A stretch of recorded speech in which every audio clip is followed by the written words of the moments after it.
Welcome back to my channel दोस्तों। आज के इस वीडियो में सीखोगे नहीं तो जीतोगे कैसे सीरीज में आज मैं आपसे बात करने जा रहा हूं कि अगर आप स्टॉक मार्केट में ट्रेडिंग या इन्वेस्टमेंट करते हो तो आपके लिए आईटीआर फील करना कितना जरूरी है। अगर आप ये नहीं कर रहे हो तो इसका क्या खामियाजा हो सकता है भविष्य में, ये आपको मैं इसमें बात करूंगा। और किस प्रकार को आप मतलब किस प्रकार का आपको आईटीआई फील करना है, कौन से आईटीआई भरो, सारा डिटेल्स मैं इसमें आपसे बात करूंगा। और इस वीडियो के बाद आपको किसी भी प्रकार की कोई कंफ्यूजन नहीं रह जाएगी, तो अंत तक आप इस वीडियो को जरूर देखना। दोस्तों बात है कि अगर अभी अभी कर्नाटक के एक किसान को इनकम टैक्स के द्वारा 69 करोड़ का ट्रांजैक्शन के ऊपर टैक्स का नोटिस गया है। अब यह किसान सख्ते में आ गया है कि भाई ये ऐसा क्यों हुआ। तो कहानी स्टार्ट होता है कि जो किसान है वो बहुत पहले कभी 2013 के समथिंग में फ्यूचर एंड ऑप्शन में 26 लाख का लॉस किया था। और उसके बाद उससे डिटेल्स में कोई बात उतना नहीं किया, आईटीआर भरा नहीं। तो अब वो उसका सोचा चलो ये लॉस है, अब क्या मैं इनकम टैक्स रिटर्न भरूंगा। और यही उसकी सबसे बड़ी गलती थी, जो कि आप जब पैन कार्ड से रजिस्टर्ड होता तो आप जो भी कुछ करते हो यानी कि ट्रांजेक्शन कर रहे हो तो टर्नओवर में कैलकुलेशन होता है। चलिए मैं इसके एक एग्जांपल के थ्रू मतलब बता रहा हूं आपको। अगर आप 1 लाख का कोई मतलब स्टॉक को खरीदे या फ्यूचर एंड ऑप्शन का कॉन्ट्रैक्ट खरीद, आपने 1 लाख का खरीदा, उस पर 1,000 का आपको प्रॉफिट हुआ। और फिर जब आपने उसे बेचा तो अब आप सोचो 1 लाख आपने खरीदा, 1 लाख का बेचा, तो ये 2 लाख का टर्नओवर और 1,000 का प्रॉफिट हो गया। यानी कि अब आपका 2,01,000 का टोटल टर्नओवर हो गया। और ऐसा हम लोग कितना करते थे, इसी प्रकार से यह जो ट्रेडर था उसने किया और इस प्रकार से उसका 1 साल का जो टर्नओवर हो गया 69 करोड़ हो गया। अब ये इनकम टैक्स वाले डिपार्टमेंट इसको नोटिस भेजते रहे, मेल करते रहे, लेकिन वो बेचारा लॉस में था तो क्या उसका वो बंद उंद कर दिया, जो हम लोग भी करते हैं। अब उसको राइट ऑफ करने के लिए जो नोटिस गया था वो सीए से संपर्क किया। इस प्रकार से अब वो सोच रहा है कि भाई मेरे पास तो इतना है ही नहीं, तो मैं भरूंगा कैसे। तो इसी घटना से मैं आपको आज बताने वाला हूं कि अगर आप लोग भी ऐसा करते हैं जैसे हम लोग भी करते हैं, मान लीजिए ट्रेडिंग किए, फ्यूचर एंड ऑप्शन कर रहे हैं और लॉस हो जा रहा है, अब क्या मैं आईटीआर भरू से छोड़ देते कि यार तो लॉस है। लेकिन दोस्तों ये नहीं करना चाहिए, आपको इनकम टैक्स रिटर्न जरूर भरना चाहिए, क्योंकि इसका भविष्य में आपको नुकसान हो सकता है ना। क्योंकि आप पैन कार्ड तो दे दिए हो, अब आप कंफ्यूज कर जाओगे, भूल जाओगे, लेकिन ये इनकम टैक्स वाले याद रखे रहते हैं कि आपके पैन कार्ड नंबर पे कितना ट्रांजैक्शन हुआ है। और आपको आने वाले समय में 10 साल 15 साल बाद ये नोटिस आपको ना आए, इसलिए आप अभी से सतर्क हो जाए, खासकर अगर आप इन्वेस्टमेंट या ट्रेडिंग करते हैं स्टॉक मार्केट में। तो सर्वप्रथम मैं आपको ये बताऊं कि ये आईटीआर होता क्या है। दोस्तों आईटीआर का फुल फॉर्म होता है इनकम टैक्स रिटर्न, यानी कि आप जो भी इनकम कर रहे हैं उसका टैक्स फाइल करिए और जो टैक्स बनता है गवर्नमेंट को आप चुपचाप दे दीजिए। दिस इज सिंपल में। तो अब टैक्स देना किस पे है, तो सब सर आपको इनकम हो रही है, वो कहीं से भी इनकम हो रही है उस पे आप टैक्स दो। तो स्टॉक मार्केट में मैं आपसे बात करूं कि आईटीआर कब, कैसे, कहां और भरना चाहिए। तो दोस्तों स्टॉक मार्केट में जो आईटीआर है वो आपको अलग अलग तरीके से भरना होता है। यानी कि आप क्या कर रहे हैं, क्यों कर रहे हैं, किस लिए कर रहे हैं, इसके आधार पर देखना होगा। यानी कि जहां तक आईटीआर हमको कब भरना चाहिए, तो जब फाइनेंशियल ईयर खत्म होती है यानी कि अप्रैल के बाद ये स्टार्ट हो जाता है, तो अगले सेशन तक आप इसको डाल सकते हो, जो टाइम पीरियड रहता है। और आपका प्रॉफिट हो इनकम टैक्स, क्या हमें स्टॉक मार्केट में सिर्फ प्रॉफिट हो तभी भरना चाहिए? नहीं दोस्तों, आपको इनकम टैक्स में प्रॉफिट हो या लॉस हो, दोनों हो, फिर भी आपको डालना चाहिए। इसका आगे आपको फायदा मैं बताऊंगा कि इनकम टैक्स रिटर्न भरने का आपका क्या फायदा हो सकता है। अब कितने इनकम पे आईटीआर फाइल करना होता है दोस्तों, इसका कोई मतलब ये नहीं, आप 1 लाख ही कमा रहे हो ना, इसी पे इनकम टैक्स फाइल करो, आपका रिकॉर्ड बनता रहेगा कि आपने इनकम टैक्स को भर रहा है। तो आगे चल के अगर कुछ ऐसा होता है तो आप इससे बच जाओगे। एग्जाम्पशन के लिए जैसे कि मान लो 3 लाख तक का एग्जाम्पशन मिल जाता है स्टॉक मार्केट में, आप अभी, और जनरल वे में देखो तो आप 7 लाख का है, तो इससे ऊपर है। लेकिन आप जहां से भी स्टार्ट कर रहे हो वहां से इनकम टैक्स फाइल करना चाहिए। अब मिनिमम लिमिट कितनी है टर्नओवर की, तो दोस्तों ऐसा कोई टर्नओवर की कोई मिनिमम लिमिट नहीं, कि आप इतना करोगे तो आपको नोटिस नहीं आएगा। लेकिन जब आप ऑप्शन करो, अगर एक लॉट से भी करोगे तो लगभग साल का कैलकुलेशन करोगे तो 10 से 20 लाख से ऊपर ही टर्नओवर चला जाता है, इसलिए आप डालो। और इसका फायदा क्या हो सकता है आपको पता है इनकम टैक्स रिटर्न का?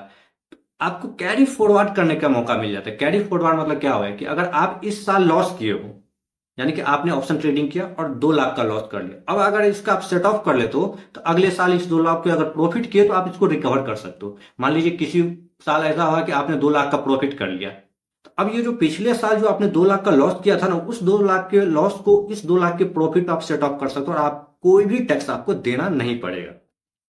तो चलिए मैं कुछ पॉइंट नोट किया हूं जो आप लोगों की जानकारी होना चाहिए, तो मैं इसके बारे में आपसे बात करूंगा कि एक ने कमेंट किया था कि प्रॉफिट पे टैक्स करते हैं मगर लॉस के बारे में उसे मालूम नहीं होता है कि इनकम टैक्स वाले इतने निकम्मे हैं।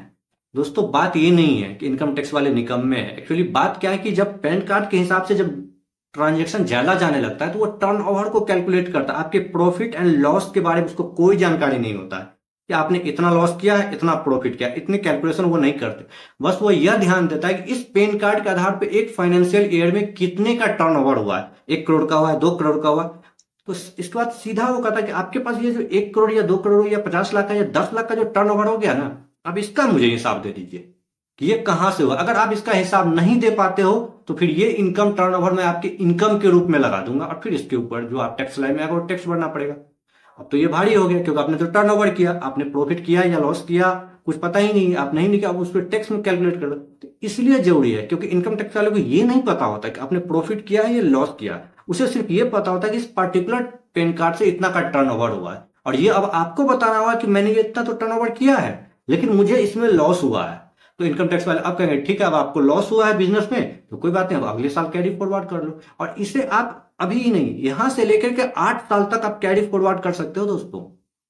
यानी कि आज जो 2025 में आपको जो भी लॉस हुआ है आप सोचो इसको 2033 तक कैरी फॉरवर्ड कर, यानी कि 2033 तक जब आपको प्रॉफिट होगा तब तक कर सकते हो।